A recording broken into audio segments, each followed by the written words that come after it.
It is January 2026, and if you look at the current gaming landscape, it's easy to feel a sense of scale exhaustion. We are surrounded by procedurally generated universes and live service titles that demand hundreds of hours of our lives. In this climate, returning to the rain-drenched, claustrophobic halls of Batman, Arkham Asylum isn't just a trip down memory lane, it's a necessary recalibration. It reminds us that a game doesn't need to be 100 square miles to be vast. It just needs to be deep. When Rocksteady released this in 2009, they weren't just making a superhero game. They were building a psychological pressure cooker. Playing it today, the brilliance of that decision radiates through every cracked tile and rusted grate of the island. The story begins with a deceptively simple premise. Batman is delivering the Joker back to Arkham Asylum. But the atmosphere tells a different story. The way the Joker laughs, too easily, too comfortably, as he's wheeled through the security checkpoints, sets a tone of impending doom. Warden, something's not right. I'm going with him. Within 10 minutes, the asylum isn't a prison anymore. It's a trap, and you are the one locked inside. What makes the narrative work so well in 2026 is its thematic density. This isn't just a stop the bad guy plot. It's an exploration of the thin line between the masked vigilante and the lunatics he locks away.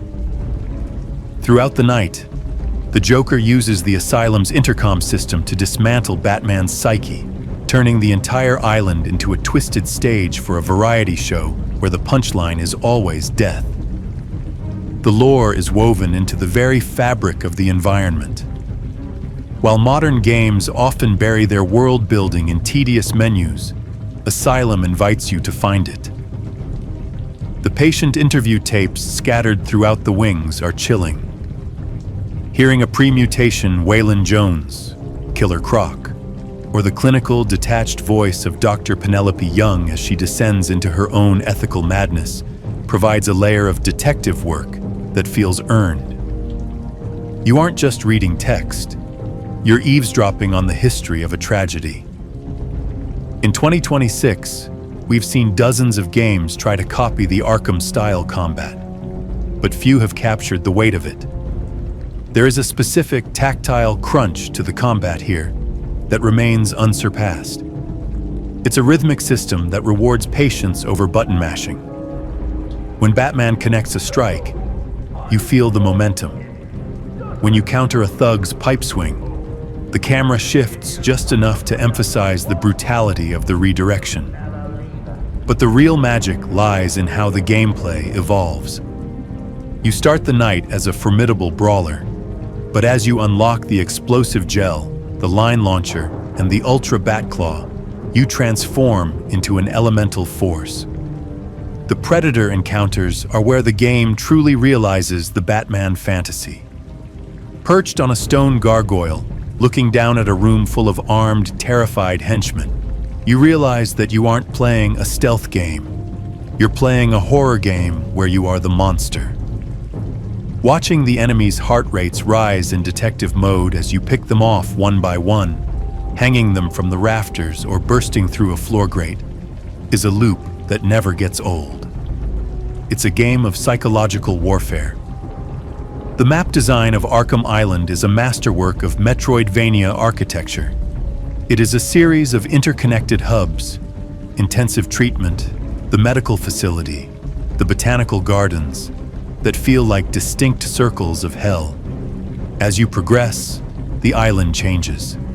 Poison Ivy's Titan-fueled spores begin to choke the hallways, and the Spirit of Arkham tablets provide a ghostly narration of the island's dark origins.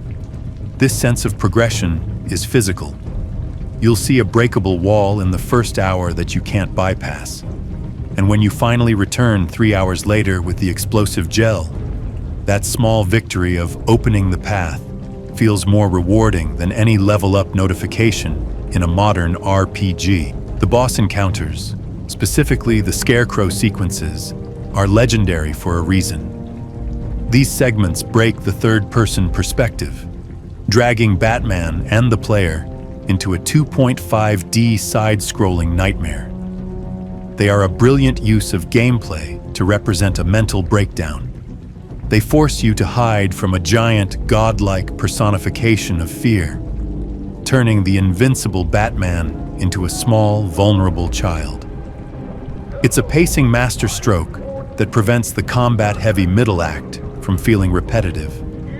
Even in 2026, the audiovisual package holds up because it leans into an aesthetic rather than just realism. The lighting is heavy and expressionistic. Shadows aren't just a lack of light. They are thick, velvety spaces where Batman belongs. The character designs, while a bit bulky by modern standards, carry a comic book exaggerated energy that fits the Gothic setting.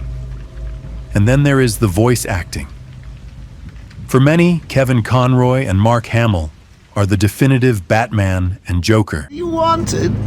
All patients should avoid contact with prisoners from Blackgate Prison Facility. Their presence... What's he doing? Stay where you are. Get a flashlight! Get a light on him! Presence in our institution is temporary. What? Don't you trust me? In 2026, their performances carry an even greater weight. Hamill's Joker is a terrifying blend of whimsical and homicidal, while Conroy provides a grounded, stoic center to the madness. Their chemistry is the heartbeat of the game. Every time Joker's voice crackles over the radio to mock your progress, it feels personal. So why should you play Batman: Arkham Asylum in 2026? Because it is unapologetically focused. It doesn't want to sell you a battle pass. It doesn't want you to log in daily. It wants to tell you a story about a very bad night in a very bad place. It's a game that respects your intelligence, allowing you to solve the Riddler's environmental puzzles without holding your hand. And it rewards your curiosity with deep-cut lore from the DC universe. It's the rarest kind of game, one where every mechanic, the combat, the stealth, the gadgets, and the story, is pulling in the same direction. It's a dark, atmospheric, and incredibly satisfying journey into the heart of madness. Whether you're a lifelong Batman fan or someone who just appreciates tight, intentional game design, Arkham Asylum remains a towering achievement that time hasn't managed to touch. If 2026 gaming feels like a loud, chaotic street corner, Arkham Asylum is a quiet, dimly lit room with a single, perfectly told ghost story. You owe it to yourself to listen. So as the sun finally rises over the jagged skyline of Arkham Island, we're left with one inescapable truth. Even in 2026, Arkham Asylum isn't just a relic of the past. It's a blueprint for the future. In an industry currently obsessed with more, Rocksteady's masterpiece remains the ultimate argument for better. It's a game that understands that the cowl isn't just about the gadgets or the punches.